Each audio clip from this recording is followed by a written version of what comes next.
Assalamualaikum warahmatullahi wabarakatuh. Bagaimana kita memutuskan sebuah keputusan di masa yang akan datang? Apakah kita akan menggunakan pola, ataukah kita akan menggunakan jejak digital? Selama ini kita berbicara tentang pola-pola di dalam pembahasan The Decision Book ini. Tapi apakah kita akan menggunakan pola itu terus, atau kita nantinya justru akan berpindah kepada hasil-hasil dari jejak digital? Saat ini, Google dan perusahaan-perusahaan lainnya juga sudah mulai merecord semua jejak digital kita. Bahkan jejak digital ini kemungkinan di masa yang akan datang akan lebih mengetahui perilaku manusia, yang akan menganalisa semua perspektif dari sudut pandang dan secara real time dari manusia itu sendiri. Sedangkan kita kadang-kadang kurang objektif karena kita kadang-kadang menganalisa dari sudut pandang kita sendiri dan tidak secara real time. Oleh sebab itu, kemungkinan di masa yang akan datang itu kita tidak lagi menggunakan pola, tetapi kita akan menggunakan data-data dari hasil jejak digital.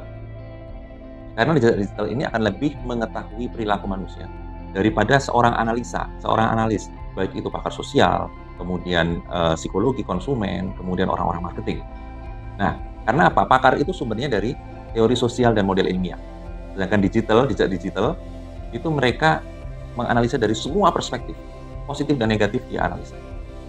Sedangkan mungkin yang di masa yang akan datang yang akan terjadi adalah kita bukan membutuhkan analisa yang cerdas, tetapi membutuhkan asisten yang cerdas. Nah, ini ada yang kita sebut sebagai smart assistant, yang mengedepankan AI. Nah, bagaimana decision making manager di masa yang akan datang? Andre McAfee, seorang pakar IT, mengatakan bahwa saat ini kita dalam mengambil sebuah keputusan sering diambil dari sebuah data yang sangat terbatas. Sehingga yang kita lakukan sekarang adalah kita mengambil sistem atau mengambil metode yang disebut sebagai HIPPO, yaitu Highest Paid Person's Opinion. Artinya, opini-opini yang kita jadikan benchmark adalah opini-opini yang disampaikan oleh orang yang punya bayaran gede biasanya. Bukan karena keputusannya yang hebat, tapi tanggung jawabnya yang tinggi.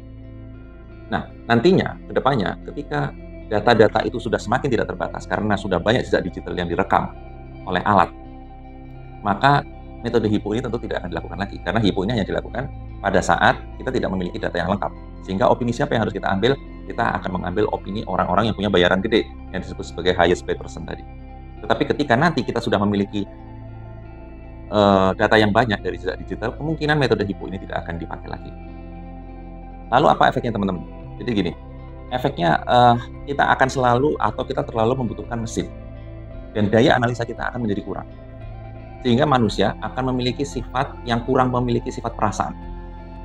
Ya, kalau mesin mungkin bisa membantu kecerdasan, tetapi tetaplah manusia itu yang memegang kebijakan dan etika. Tanpa dua sifat manusia ini, tentu saja teman-teman, manusia ini akan menjadi kejam dan tersesat. Ini kata Charlie Chaplin, seorang bintang komedi yang sudah sangat terkenal.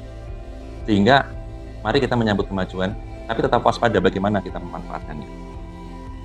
Kesimpulannya, teman-teman, saat ini orang banyak galak, orang banyak emosional, padahal teknologi semakin tinggi. Nah, inilah adalah efek di mana kita saat ini terlalu banyak berbicara dengan mesin, tapi jarang berinteraksi dengan sesama manusia. Sebab itu, pola yang kita bicarakan selama ini dalam The Decision Book tetap tidak bisa disepelekan, karena pola ini juga terkait dengan emosional manusia, sudut pandang manusia, analisa manusia, kebijakan manusia, etika manusia. Sedangkan jejak digital, mau tidak mau itu harus kita telan sebagai sebuah data yang masuk, yang kadang-kadang sangat banyak, tetapi mungkin itu hasil analisa dari mesin, yang mana mesin itu sendiri menjadi sebuah black box.